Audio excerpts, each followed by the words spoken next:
you for joining us on this episode of the Law of Relevancy podcast. I'm Cordes Owen, your host, CEO of Bake More Pies, and today I'm joined by Andy Buyting. He is the founder and CEO of the Tulip Media Group, a small but mighty team serving clients in some special ways with his agency. Andy, thank you for joining us. I'm excited to be here, Cordes. I'm really looking forward to this conversation.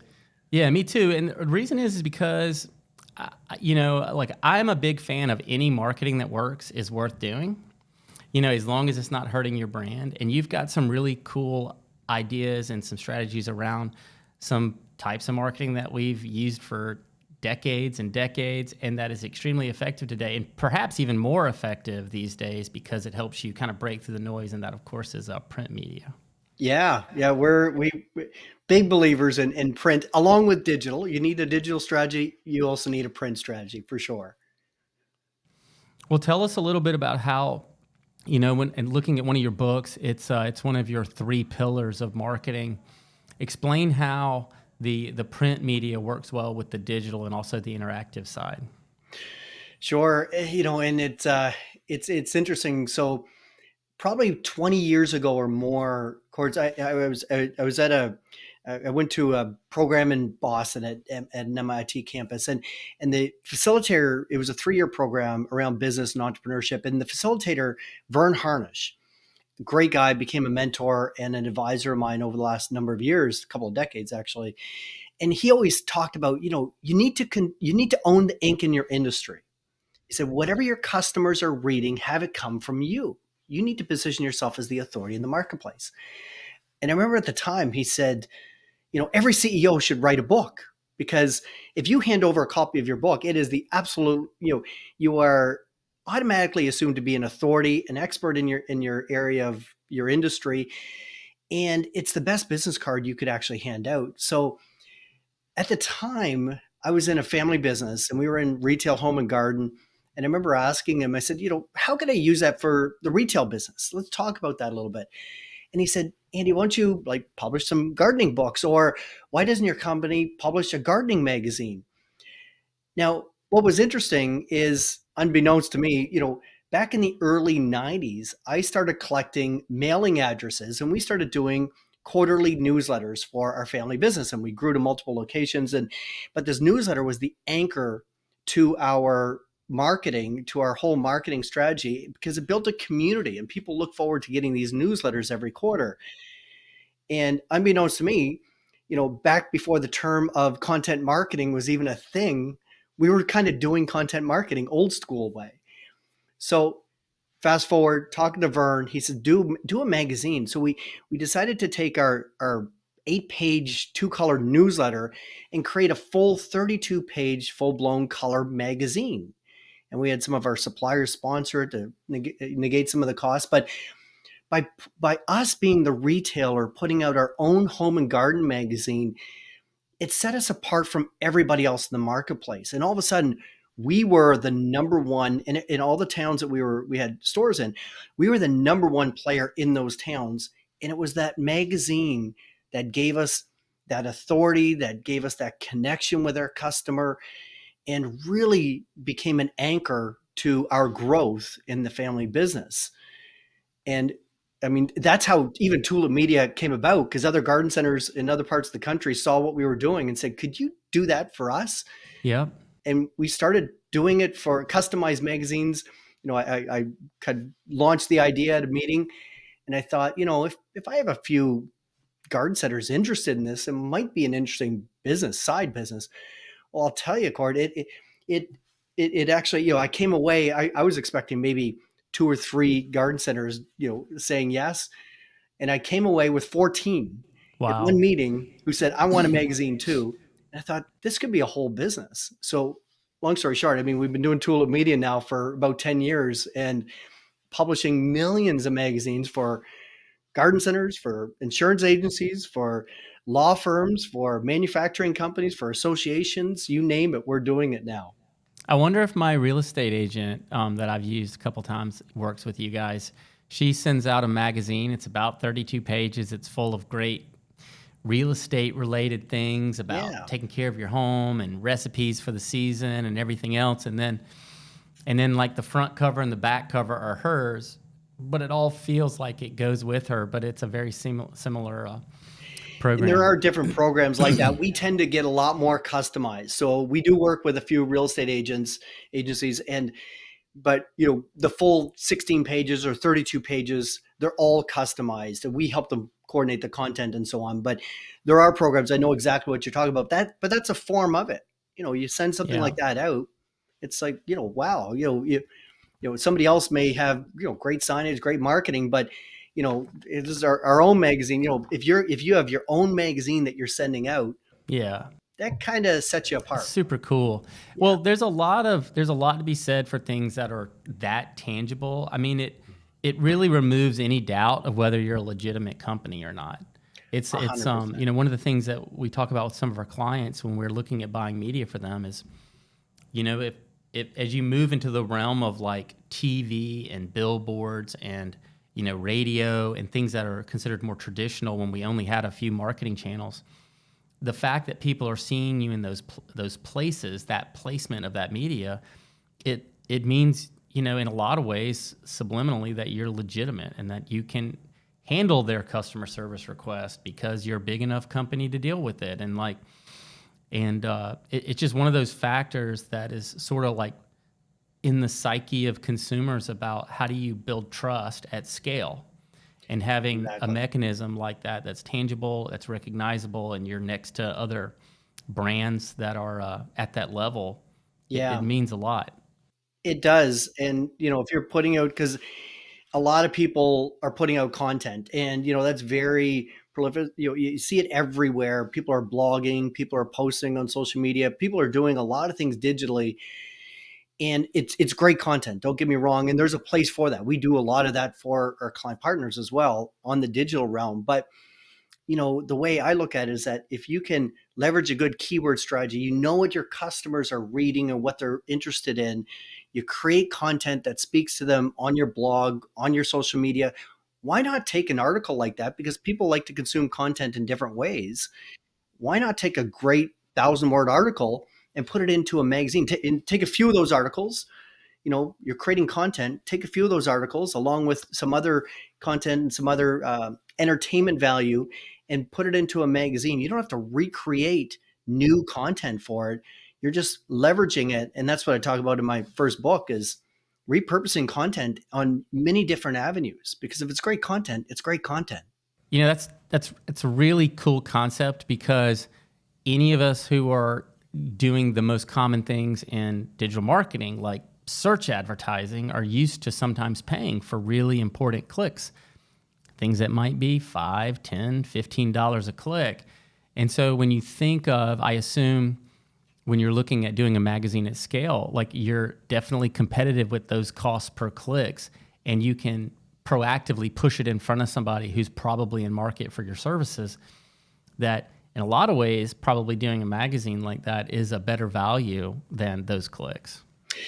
Yeah, in a lot of ways, I think it is, and it can be comparable. Like with magazines, when you look at, it's always one of the concerns, right? Is what does it cost to put out a physical magazine? Well, the way I look at it, it depends on the how many pages, the size of the program, but the very first one costs several $1,000s. It does, to get it created, all the content created, it designed, laid out, proofed, ready, have it print ready. And that first one that comes off the line is several thousand, a few $1,000s. Every other one is, you're literally paying for paper, ink, and staples, and then a postage stamp if you're sending it out to your clients. So every other one is can literally go out for under $1. A 32-page magazine, after you get the first one off the line, every other one is literally $1. So we do have clients that are sending them, if they're larger, larger business, and they have a mailing list, or we help them target a mailing list of, whether it's 10 or 15 or 20,000 people. When they send those out, they can often go out for, you get up into those higher numbers, they get down to under $1 a piece.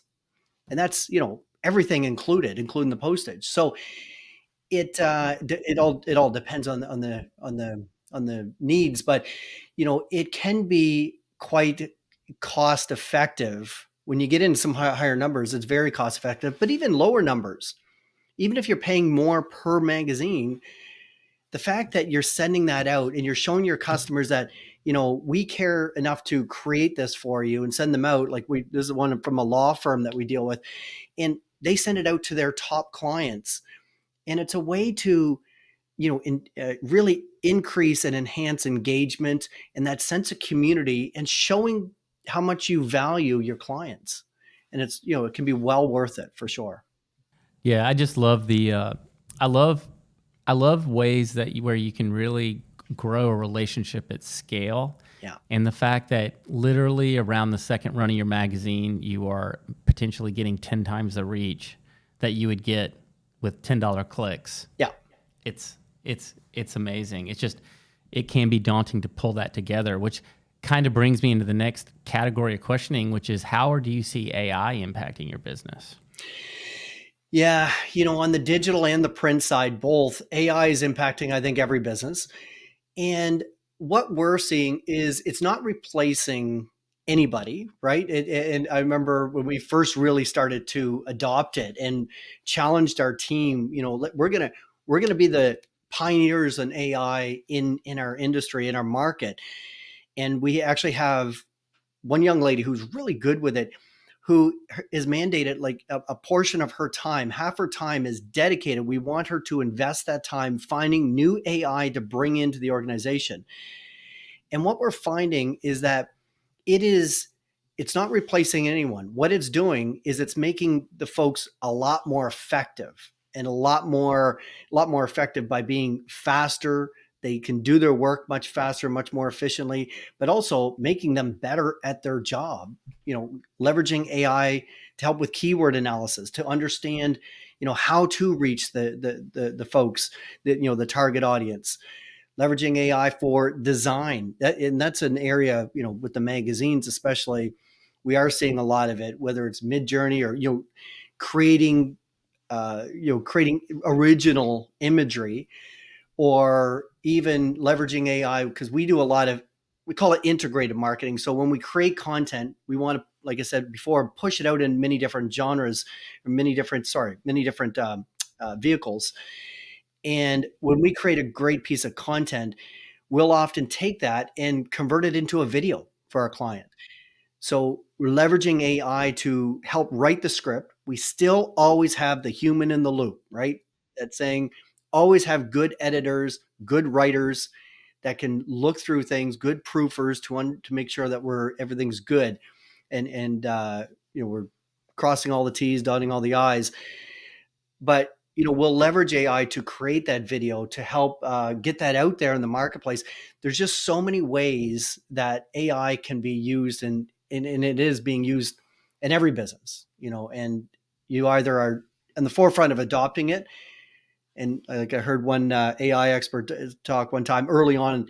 He said, AI for now, AI is not going to replace people, but what it's going to do is your people are going to be replaced with people who leverage AI. So Exactly. either I've heard that. your people are going to leverage it, or they're going to be replaced by those who do.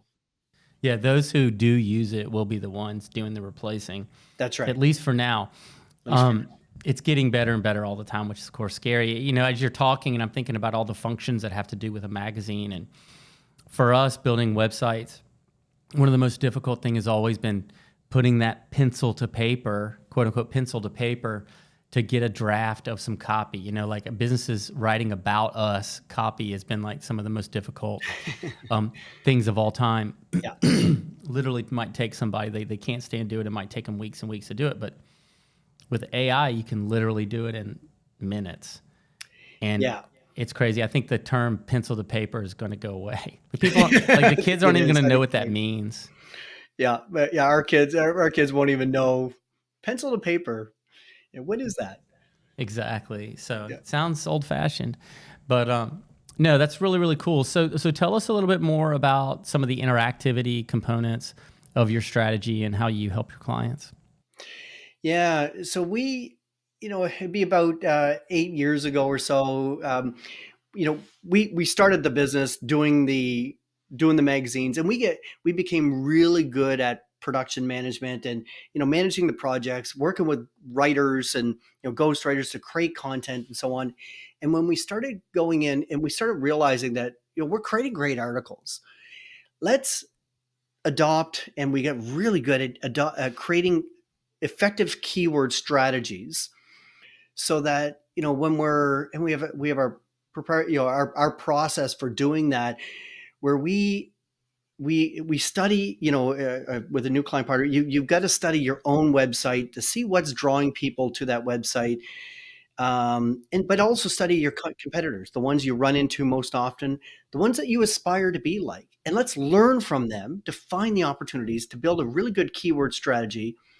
And that helps a lot in inspiring new ideas for content, because we can tell you, here's what your customers are looking for in your marketplace as it relates to the product services industry that you're in. And we got really good at creating that content and then, leveraging that and writing an article in a way that's keyword optimized so that it can go onto your blog and it helps you with your organic searches. And then we also have it in the magazine. And then we started using that and creating video with that same article. And then we started leveraging that content and doing snippets, for social media. So integrated marketing for us is when we create great content that adds a lot of value to your audience. And everybody likes to consume it different ways. I might not see the video for whatever reason, but I'll see the blog article and I'll read that. Or I get the magazine in the mail and I'll read it there. So if you have great content, it's, some people say everything needs to be original. I don't think it does.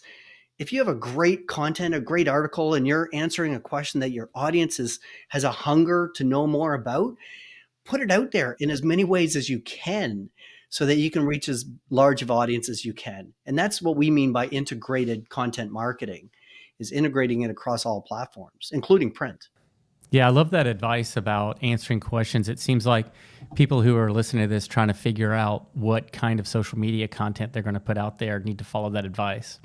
Do a little research and answer every question your customer might have.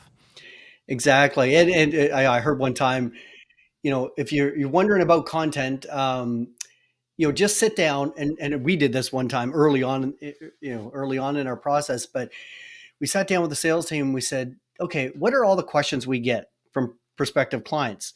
And we sat there and we, trudged through it until we had 52 questions. And there you go. 52 questions. There's 52 article ideas for 52 weeks this year. Yeah, I can tell you, about 8-9 years ago, we had a program with a client, and they had an extremely difficult to reach and to figure out who they were audience. It was a law firm that specialized in collections for homeowners association and condo associations. Interesting. And if you know anything about homeowners associations and condo associations, you know that they are nonprofits. Yeah. So they can't make a profit, but there's always people who aren't paying their dues. And the only leverage they have is to put a lien on somebody. Well, they don't want to do that. And they also need that money because, they didn't over budget, because then they have to pay taxes and all the other things. Like it's zero-based budgeting. You have to budget for your landscaping and everything. And so what we did is a content strategy, and it was called the Condo Coaches. And we did that exact thing. We once a week, we mapped out all the questions. Once a week, we would go into a radio studio and we would record an episode. And at that time, live streaming was brand new, and we were innovators in it. And we would live stream that interview on Facebook, and it was propagating the hell out of it because it wanted live videos. Yeah. And we had multiple cameras, and we'd switch it, and then they would take that content that we'd record on maybe like a Wednesday, and then on the weekends at like 9 a.m., it would be syndicated across radio stations over the entire state of Florida. And and we answered every question from parking to pest control to, new developments, and any question you could possibly imagine has to do with living in a community that has a homeowners association. And I'm telling you, because I'm still connected to the YouTube account. Yeah. That thing still generates leads every single day. And there's no other way that you would like have a list of who currently is the board members of a homeowners or condo association. Like literally, we had to create like a honeypot strategy to bring them to us. Yeah. And YouTube is one of those platforms where people learn things. Yeah. And it worked beautifully, and we were way ahead of our time. And it was just one of those experiences where I was like, man, alive, like we need to do this more often. It is amazing when you provide some information of value, how your audience will eventually find you. And it takes time, and you need to be patient, and you need to work at it. But if you're providing value, the audience will come. Well, let's talk about that a little bit, because you have sort of a provocative title of another one of your books, and it's called Double Sales, Zero Salespeople. And I will tell you, as somebody who does a lot, like maybe the majority of the sales at my agency, I was really curious about what that meant, but you had a really good story behind it.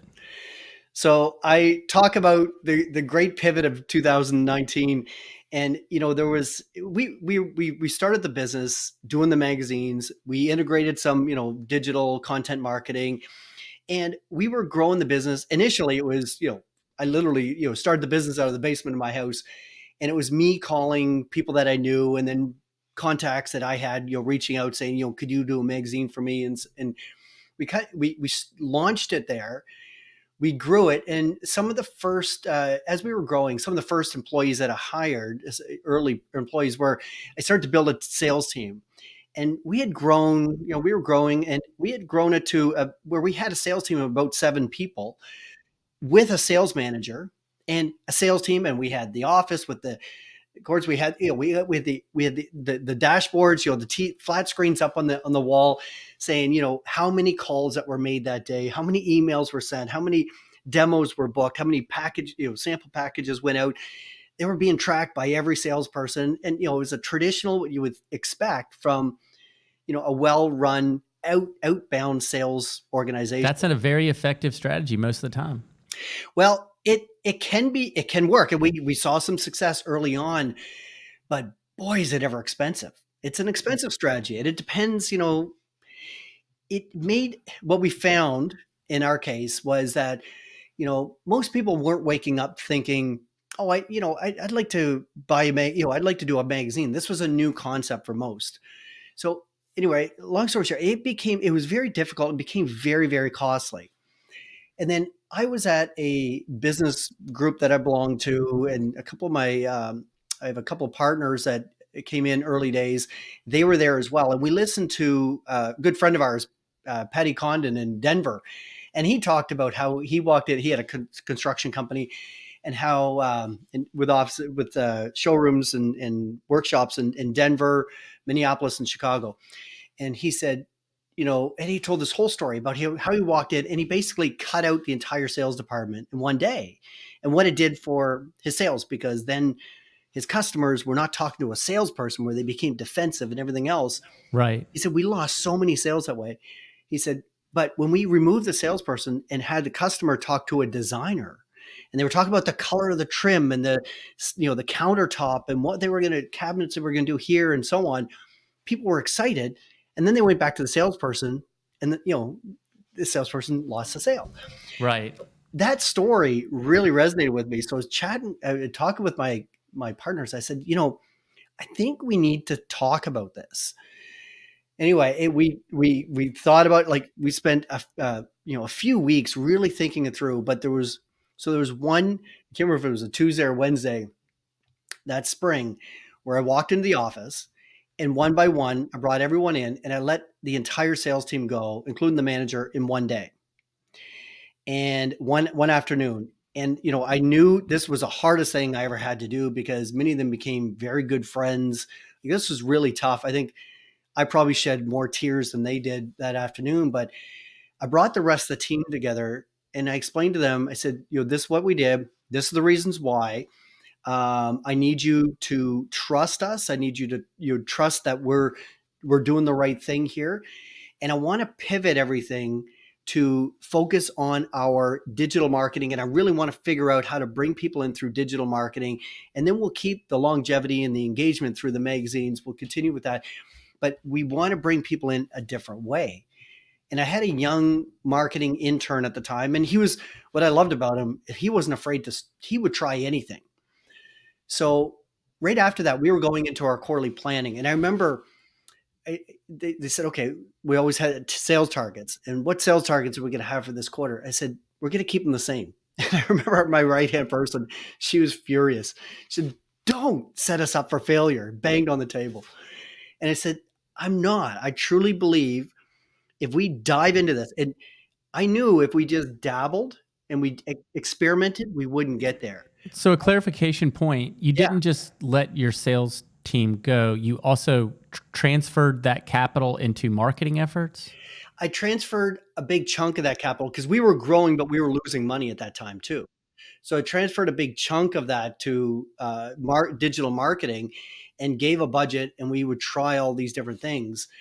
But we didn't transfer the whole budget over. We transferred a chunk of it, probably about a third of it over, but we needed to cut the bleeding at the time, is what forced the urgency. And so I literally, burnt the ships, so to speak, and said, we're not going back. Like, that's it. The whole sales team's gone. We're going in this direction, and we're betting the company on this. And what was interesting is this young fellow, Matt, and he and I worked closely together night and day, just trying different things. We found some things that worked. And what was interesting is the production people. So we let everybody go. We had just the production and men.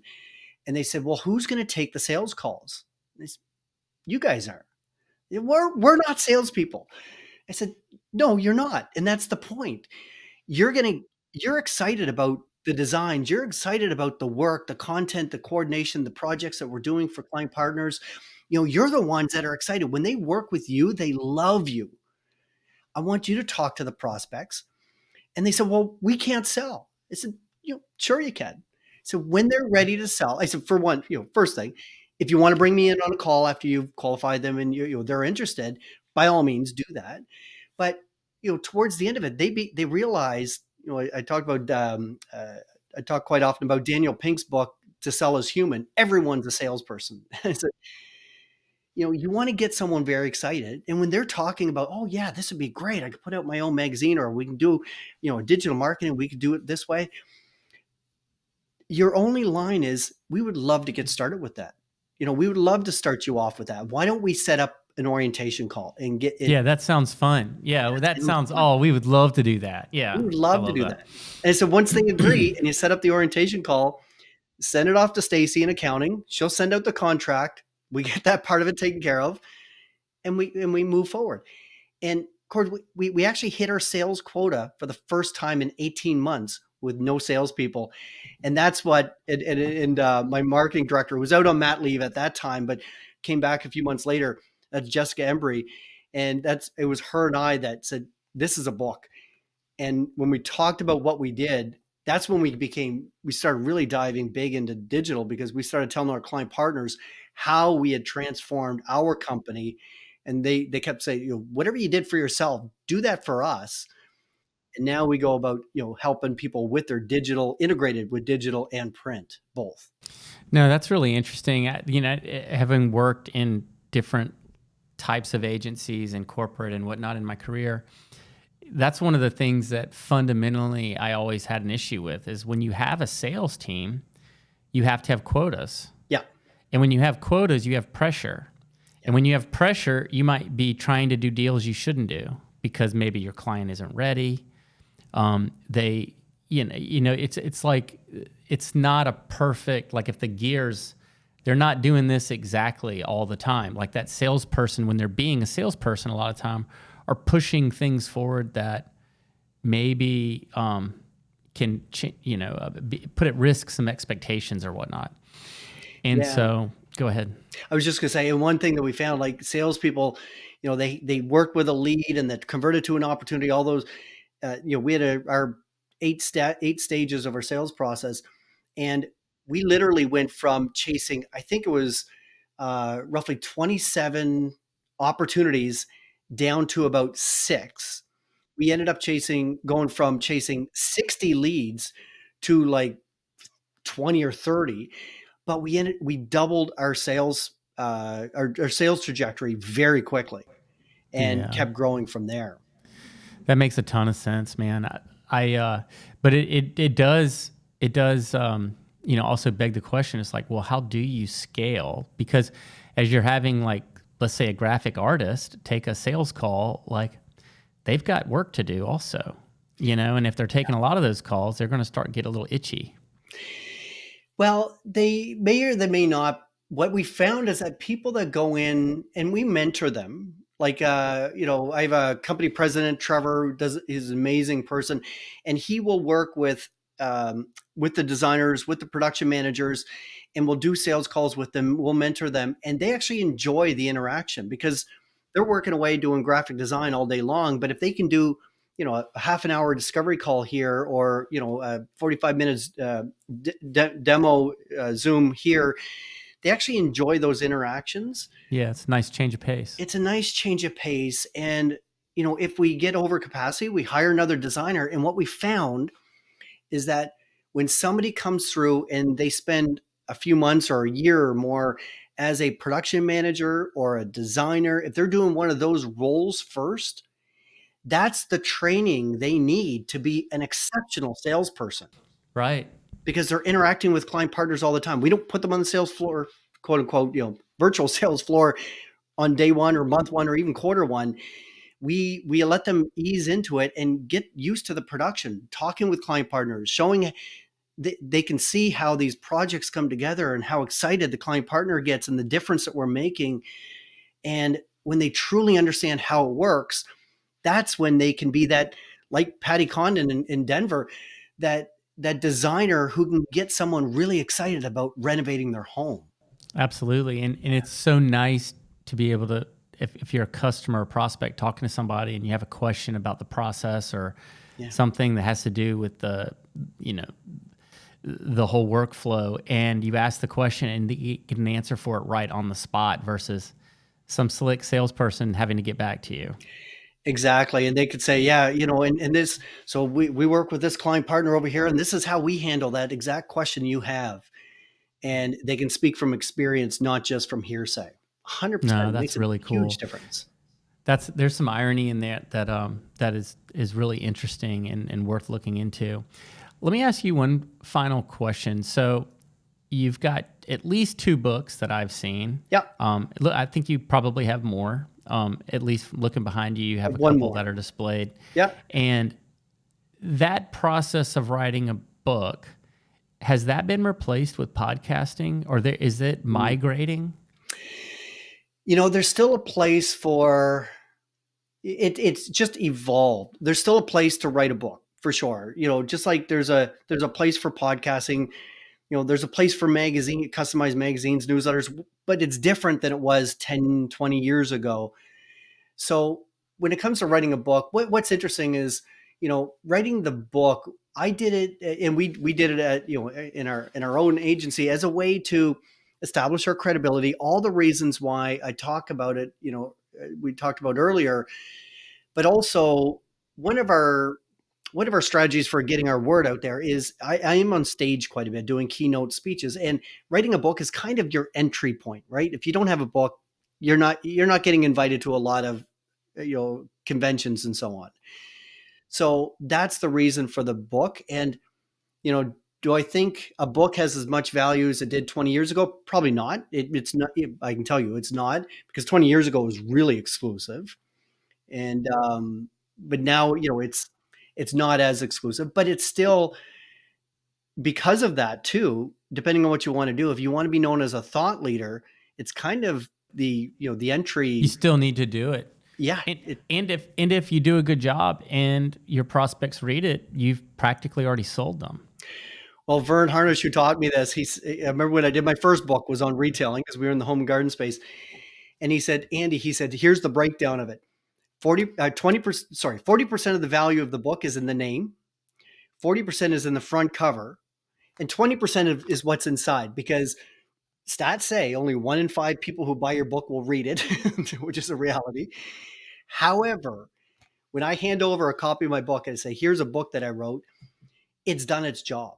I don't need it to do anything more, really. It's better if they read it for sure because they'll get excited about the concepts. However, the fact that you're the person that hands over a book, same as a magazine, if your company does that, or a newsletter, something tangible, it's done its work, whether they ever read it or not.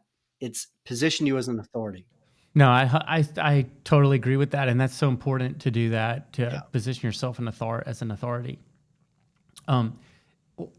Tell us, like, what is your approach to actually doing that 20% that's inside? Like, if somebody listening to this is saying, "Man, I've always thought maybe I should do that," like, what's a good, quick guide for pencil to paper, so to speak? To write a book, you mean? Yeah. So, like, how have you approached writing your books? Yeah. So, you want to let the people who do the job best do their job. So, as an example, when it comes to myself, I've got a lot of great ideas that I want to share. I do a lot of reading, a lot of thought, strategic thinking, and a lot of strategies and so on that I want to put out there and share with our audience. But I'm not the best writer. I'll be honest with you. I was not the best English student back in school, but there are writers who are fantastically amazing at it. So what I do is, whether I'm writing an article or writing a book, is I record my thoughts. And the way I wrote the book was, I literally had some notes around the different topics. We settled on the outline in the chapters, the rough draft of the chapters. I co-wrote that with Jessica Embry. I took certain chapters, she took certain chapters, and I would walk around and I think better when I'm pacing. So I paced around the office, literally recording into my smartphone. And I knew, if I talked for about 45 minutes, rambling about the certain topic and covering all the specific points that I want to get across, I had roughly a chapter there. And then we worked with a ghostwriter, and a ghostwriter wrote it, because if I write it, it would take me 5 times longer and it would be half as good. But when our ghostwriter writes it, she's talented. She's very good with that. And she was able to write it. I went through, we edited it, made sure she hit the points that we wanted her to hit. And then it went through, other rounds of editing afterwards. But that's the process we took, and it worked really, really well. That's a really good process. I love that. It seems like that is the best way to be organized about it, strategic, and also productive with it. Because, I mean, I don't think I ever got more than a B plus, in English my entire scholastic career. And, but, like, I can talk to people for hours and hours about what it is they do and what we're doing and things like that. And so to be able to leverage the way you communicate best to get your thoughts out, that's a really brilliant approach. I really appreciate you sharing that with us. Yeah. Yeah. You and me both. I B plus, I would have been happy with a B plus. So exactly. Don't ask me to spell either. Yeah, I know. Yeah, me too. We all have our strengths, and part of success is knowing where you're strong and where you're not strong. So you find somebody who's strong in those areas. There you go. Another benefit of being honest with yourself and authentic. 100%. Yeah. Well, Andy, I really appreciate you joining us today. We've learned a lot about this unique go-to-market strategy. I think it could be extremely effective, especially when you've got like a B2B list. You're not targeting everybody in the whole world, where there's maybe a few thousand prospects. And we're definitely going to be talking to you about using your strategy for some of our clients. And where can we follow you and your thought leadership? Sure. I'm on LinkedIn, but on our website, you can find everything too at tulipmediagroup.com. Or we have if somebody wants to, we have a page set up for this, and it's tm.media/double sales. And there, if somebody ever wants to, because I love talking business strategy, marketing strategy, like we just have for the last number of minutes, on that link, you can actually book a call with me anytime you want. And, I love to jump on a call and just talk business strategy with anybody who wants to. And you're guaranteed to not talk to a salesperson. And guaranteed not to talk to a salesperson. That's right. Yeah, exactly. I love it. That's awesome. Thanks again. And thank you for joining us. You can find us anywhere where podcasts are found across the Bake More Pies and Law of Relevancy social media. Make sure to subscribe and follow us there. Thank you. We'll see you again next time.